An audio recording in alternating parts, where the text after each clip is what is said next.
6 p.m. Pakistan Standard Time. Assalamu alaikum. This is Radio Pakistan. The news read by Daman Zaman. The headlines. The National Assembly has passed the Finance Bill 2023-2024 with certain amendments in the proposed budgetary measures to achieve macroeconomic stability. The Finance Minister says the budget for the next fiscal year envisages concrete measures to put the country on the path of development. The second round of Pakistan-Kazakhstan bilateral political consultations will be held in Astana tomorrow. Around 3 million pilgrims from across the world will gather in Mina tonight to start their sacred journey for the Hajj rituals. In Russia, thousands of mercenaries have returned to their camps after an agreement mediated by the Belarusian president. Usman Wazir won the Karakoram International Boxing Championship, beating Tanzanian boxer in Gilgit today. And now the news in detail. The National Assembly today passed the Finance Bill 2023-2024 with certain amendments in the proposed budgetary measures to achieve macroeconomic stability and 3.5% growth rate targets.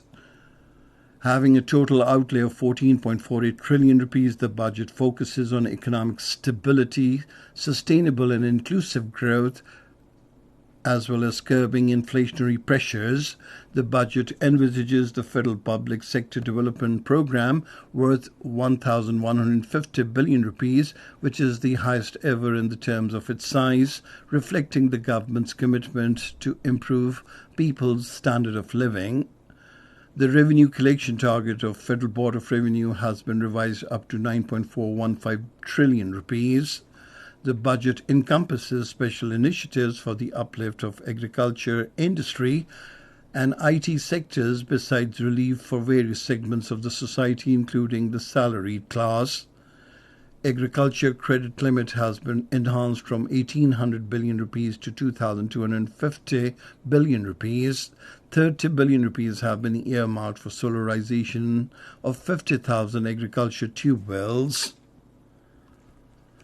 Speaking in the National Assembly after the passage of the budget, the Finance Minister Mohammad Ishaq said it envisages concrete measures to put the country on the path of development. He said, "We put our political capital at stake to stabilize the economy." Ishaq thanked the Prime Minister and the Cabinet members for their guidance on the budget priorities.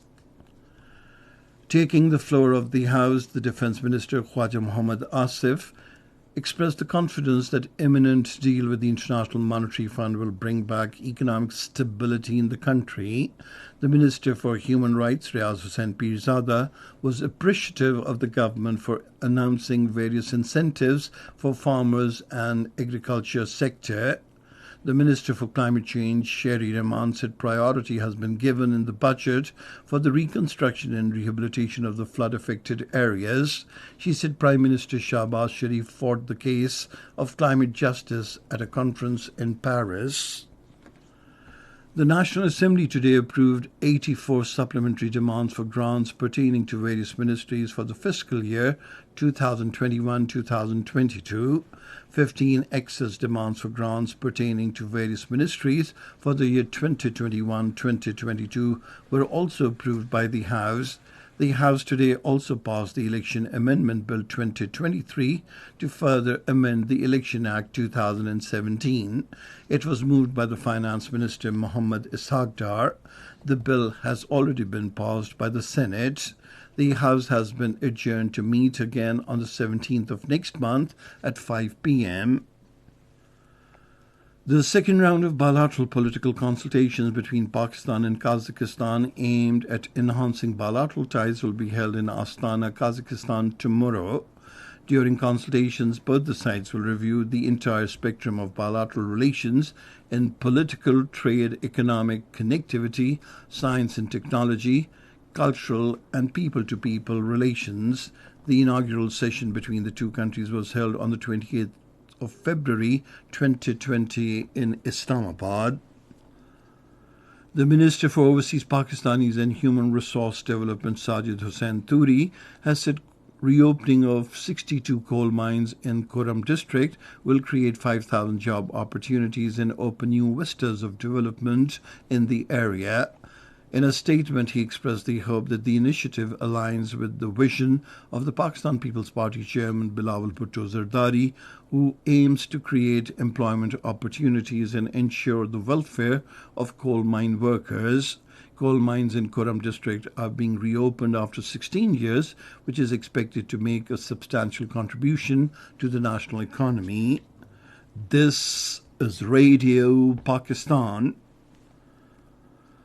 The All Parties Hurriyat Conference Vice Chairman Ghulam Ahmad Gulzar has said the Modi regime is involved in a systematic genocide of the Kashmiri people in the Indian illegally occupied Jammu and Kashmir.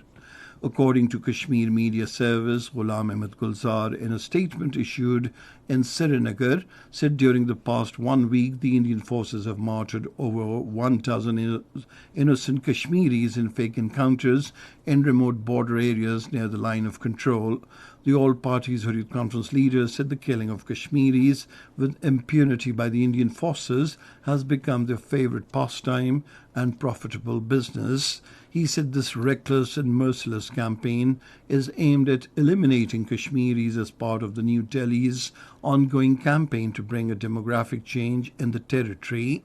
He paid glowing tributes to the martyred youth and said they are the real heroes of the Kashmiri people who laid down their life for the better future of coming generations. Meanwhile, the Indian police booked 3 Kashmiri youth under the Draconian Public Safety Act in Pulwama district. Around 3 million pilgrims will gather in Mina tonight to start the sacred journey for Hajj rituals. Radio Pakistan's correspondent Javed Iqbal reports from Makkah that Pakistan Hajj Mission has completed the preparations to shift all the pilgrims to Mina tonight. After spending tomorrow's day and night in the Tentage Valley, pilgrims will head to Mount Arafat. Most of the Pakistani pilgrims will prefer going to Arafat by train, as for the first time in history, around 63% Pakistanis have been allotted tents near the train route. The remaining pilgrims will embark upon their sacred journey to Mount Arafat by bus or on foot. In Russia, mercenaries of Wagner Group have returned to their camps after an agreement mediated by Belarusian President Alexander Lukashenko. Earlier in a televised address, President Vladimir Putin said, "We are fighting for the life and security of our people, for our sovereignty and independence." Fighters of the Wagner Group returned to their bases in return for guarantees for the safety, and the leader Yevgeny Prigozhin will now move to Belarus. Meanwhile, Chechen special forces deployed to the Rostov region to resist the mercenaries' advance were also withdrawing back to where they had been fighting in Ukraine. The Chinese Foreign Minister Qin Shang held talks with the Russian Deputy Foreign Minister Andrei Rudenko in Beijing today. The two sides exchanged views on bilateral relations and international and regional issues of common concern. In Sudan, clashes, artillery fire and airstrikes are continuing in and around Khartoum. The war between rival military factions has displaced 2.5 million people and caused a humanitarian crisis. Witnesses have reported a sharp increase in violence in recent days in Nyala city.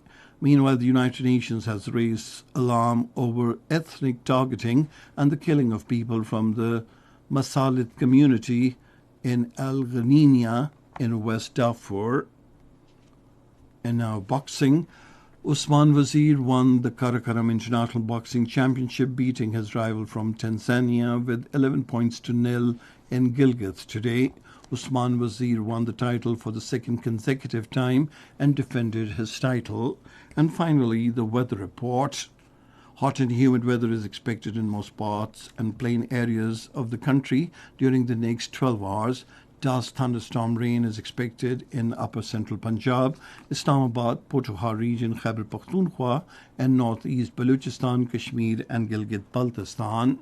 And that is the end of this news bulletin. For more news and analyses, log on to our website, radio.gov.pk, and you can also watch the live video streaming of our bulletins on the link facebook.com/Radio Pakistan News Official.